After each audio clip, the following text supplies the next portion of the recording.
Hello guys ভিডিওটো আপোনালোকে শেষলৈকে চাব আৰু ভাল লাগিলে লাইক শেয়াৰ কৰি থৈ যাব।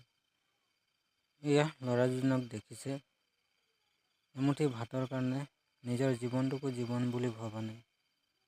এয়া চাওকচোন, যদি কেনেবাকৈ তামোল গছটো যদি ভাঙি যায় কি হ'ব বাৰু দুইজনৰ।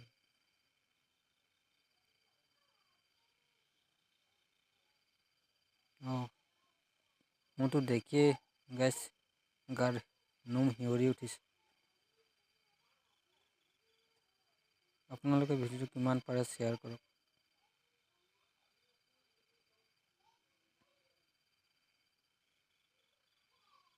এটা গাৰ নোম শিয়ৰি উঠাৰ দৃশ্য আপোনালোকে দেখিছে, কেনেকৈ তামোল ওপৰৰ পৰা কাটি তলত দলিয়াইছে। এয়া দেখিছে কিমান কষ্টকৰ জীৱন। যিবিলাকে দুখীয়াৰ দুখ বুজি পায় তেওঁবিলাকেহে বুজি পায়।